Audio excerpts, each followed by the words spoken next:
আমাকে একটা আমাদের ইউনিভার্সিটি একটা প্রোগ্রাম করে কই, সেখানে তো আমার কোনো ফ্যামিলি ছিল না, বাট আপনাদেরও তো কোনো কমেন্ট আমি দেখতে পারি নাই যে আমার কেন ফ্যামিলি নাই, ফ্যামিলি ছাড়া কিসের বিয়ে, এরকম কোনো কমেন্ট দেখতে পারলাম না। বাট 2025-এ এত বড় করে প্রোগ্রাম করার পর আপনাদের কমেন্ট কি, পরিবার কই, কোনটা পরিবার? যে পরিবার ঈদের টাইমে আমাদের ইউটিউব চ্যানেল নষ্ট করে দিয়ে যাতে আমরা ঈদ ভালোভাবে করতে না পারি, ওইটা আমাদের পরিবার। যে পরিবার মানে থাক, আর কিছু আমি বলতে চাচ্ছি না। 2 বছরের বেশি হয়ে গেছে অলমোস্ট, আমি অনেক কিছু সাফার করতেছি। আমি একটা মেয়ে, আমার সাথে 10-20টা মেয়ের তুলনা দেওয়া হয়, তাহলে বুঝেন আমি আসলে কি চিজ, যে আমি একটা মেয়ে হয়ে এতজনের সাথে তুলনা করতে, মানে তুলনা হয় আমার সাথে। তো ওই যোগ্যতাও লাগে যে তুমি ওইভাবে নিজেকে ক্রিয়েট করো যাতে তোমার সাথে অন্য কাউকে তুলনা করা যায়। তো গেল এই বিষয়টা। আমাদের কিন্তু যখন কাবিন হয় তখন আমাদের বয়স খুবই কম ছিল। আমার 16 বছর ছিল, ইয়াসিনের 20 বছর ছিল। তখন আমাদের কোনো কাগজ আমরা করতে পাইনি। 2024 সালে আমার চাচু হচ্ছে উকিল, তো আমি আমার চাচুর সাথে দেখা করতে চাই একটা কারণে। তো তখন উনি আমার কাছে প্রথমেই চায় কাবিনামার কাগজ, এটা আমাদের কোনো কাবিনামার কাগজ ছিল না। ওই মুহূর্তে আমাদের আবারও কোর্ট ম্যারেজ হয়, মানে আমাদের চাচু সব কাগজপত্র করে দেয়, কাজী আনে, আমাদের আবার কোর্ট ম্যারেজ হয়। হ্যাঁ, 2024-এর মার্চের 23 তারিখ। কই আমি তো কখনো কোথাও আপলোড করিনি বা আমি বউ সেজে যাইনি। আমার তো কোর্ট ম্যারেজও আরেকবার হয়ে গেছে, আমি তো কই কোথাও গিয়ে আপলোড দিইনি। বাট তারপর আপনারা কিছু কিছু ব্রাইডাল শ্যুটকে বা অ্যানিভার্সারি প্রোগ্রামকে আপনারা বিয়ে হিসেবে ধরে রাখছেন। এটা তো আপনাদের হচ্ছে চিন্তা ভাবনা, এটা তো আমরা তো আর বলিনি যে এটা আমাদের বিয়ে হয়ে গেছে বা এমন কিছু।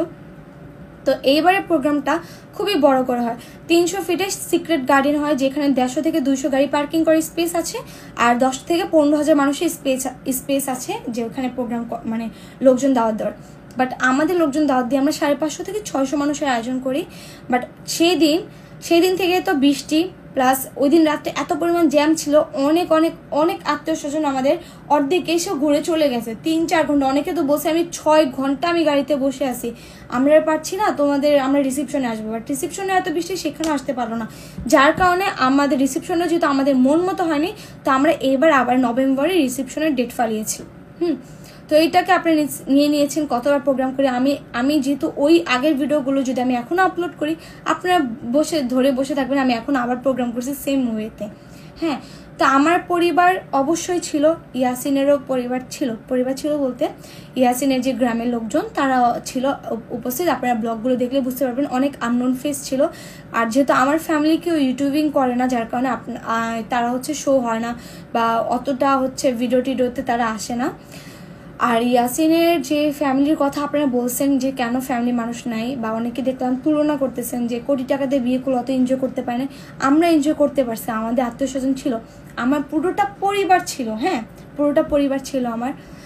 আর আপনার কাদের সাথে তুলনা করতেছেন? যার হচ্ছে মানে আমার মামা শ্বশুরের ফ্যামিলির লোকজন হচ্ছে তাদের বিয়েতে গেছে, ওটা তো আমার মামা মানে তার বোনের শ্বশুরবাড়ির লোকজন, আমি ক্লিয়ার করে বলে দিচ্ছি, তার বোনের ফ্যামিলির শ্বশুরবাড়ির লোকজন। তার ফ্যামিলির কজন ছিল, তার ফ্যামিলির কজন ছিল? তার তো সবই তো ছিল বোনের ফ্যামিলির লোকজন, সবই তো ব্লগার ছিল না।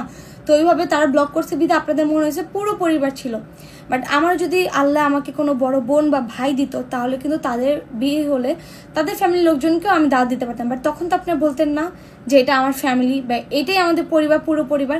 আমার পুরো পরিবারকে ধরে বসে আছেন যে পুরো একটা হচ্ছে তার ওই ফ্যামিলি এই ফ্যামিলি সব কিছু মিলিয়ে।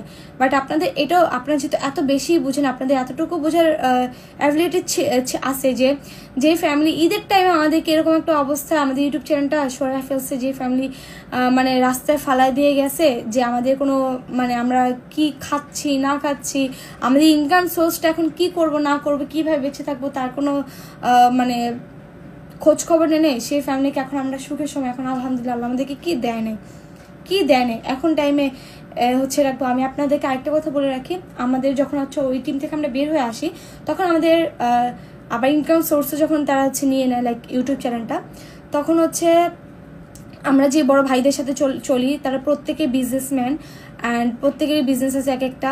কেউ বাইকের পার্টসের বিজনেস, কেউ হচ্ছে কারখানার বিজনেস, কেউ হচ্ছে লাইক শাড়ি যে প্রিন্ট করে সেগুলোর বিজনেস।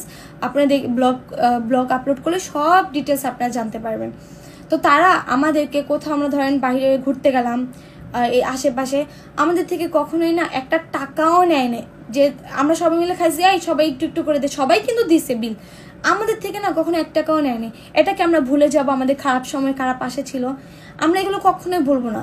তারা কিন্তু এখন আমাদের সাথে আছে, স্টে আছে, 3-4 বছরের সম্পর্ক তাদের সাথে এখন পর্যন্ত সম্পর্ক। খারাপ তো দূরের কথা ভাই, কখনো কেউ আমাদের সাথে চিল্লেও কথা বলেনি, বা আমাদের সাথে কখনো কারো মানে কোনো রাগারাগি ব্যাপারে কোনো কথা হয়নি। সো তারাই ফ্যামিলি, যারা আমাদের খারাপ সময় পাশে থাকে, ঢাল হয়ে দাঁড়ায়, তারা আমার ফ্যামিলি। এখন দয়া করে আপনাদের কাছে একটাই রিকোয়েস্ট থাকবে আমাদের, মানে আমার পক্ষ থেকে, আমাকে নিয়ে প্লিজ কারোর সাথে তুলনা করবেন না। বাট আপনারা একটা জিনিস ভাবেন, আমি একটা মানুষ, আমি একটা মেয়ে, আমাকে নিয়ে 10-20টা মেয়ের সাথে তুলনা দেওয়া হয়, তাহলে বুঝেন আমি আসলে কি চিজ যে আমাকে নিয়ে এত জনের সাথে তুলনা দেওয়া হয়। তো এই ছিল আমার বিয়ের ব্যাপারটা ক্লিয়ার করা। আমার প্রোগ্রাম 2বারই হয়, আর বাকিগুলো ছিল লাইক ইউনিভার্সিটির প্রোগ্রামগুলো, ইউনিভার্সিটি যেহেতু অনেকে বড় করে ওইটাই। আর অনেকে তো কাবিন করলে বেবি হওয়ার পরও কাবিন করেন, মানে প্রোগ্রামটা করে, তাই না? আমার তো এখনো বেবিও হয়নি, এর জন্য আমি আগে প্রোগ্রামটা করে ফেলছি। আর তারপর আপনাদের কমেন্ট, ভাই এমির কয়বার বিয়ে হয়, আপনারা একটু কাইন্ডলি আমাকে কষ্ট করে স্ক্রিনশট দেন যে আমার আসলে কয়বার বিয়ের প্রোগ্রাম হয়েছে, তাহলে আমিও অ্যাটলিস্ট বুঝতে পারবো যে আমার আসলে কয়বার বিয়ে হয়েছে। আপনারা দয়া করে, এমনি সম্পর্ক সবারই নষ্ট, আর বেশি নষ্ট করবেন না, বিগড়াবেন না, দয়া করে ভাই। আপনারা যেভাবে তুলনা করেন, মানে আমাকে বাদ দিয়ে আপনারা তাদের টিম মেম্বারের সাথে তুলনা করেন, যেহেতু তারা একসাথে থাকে, তারা একসাথে সব কিছু করতে পারবে। আমাকে কেন, আমি একটা বাইরের মানুষ, আমাকে নিয়ে কেন আপনাদের এখনো ভিউ নিয়ে, আপনাদের লাইক কমেন্ট নিয়ে থাকতে হচ্ছে, বা আমি কোনো একটা কিছু করলেই আপনাদের ফ্যান গ্রুপে এত, আমি কেন এত, লাইক চায়না যেও এত, ভাই চায়না থেকে আসার পর টিকটকে খালি দেখতেছি তুলনামূলক ভিডিও। এর জন্য ইয়াসিনে ভাই তাতেই টিকিট কাটছে আমাদের, এই তো সামনে আমাদের ফ্লাইট নেক্সট ট্রিপের, একটু শান্তি পাবো, আর এসে বিয়ের প্রোগ্রামটা করে দেখি লাইফে কি করা যায়। আমার কোনো কথায় আপনারা কষ্ট পাবেন না, আমি জাস্ট বিষয়টা বোঝানোর জন্য ফুল ডিটেলসে ক্লিয়ার করে বলছি, যেহেতু প্রায় 2 থেকে 2.5 বছর আমি একটা জিনিস নিয়ে সাফার করতেছি, একটা মানুষের আর কত সম্ভব হয় জিনিসটাকে সাফার করা। এই জিনিসটা যদি আপনাদের সাথে ঘটে, তখন আপনারা বুঝবেন যে জিনিসটা আসলে কেমন লাগে। আপনারা দেখেন, আপনারা টিকটকে কেউ কিছু করলে আপনাদেরকে যখন বলে যে এই একে কপি করছে, এই তুমি তো একে কপি করছো, তখন আপনাদের কেমন লাগে?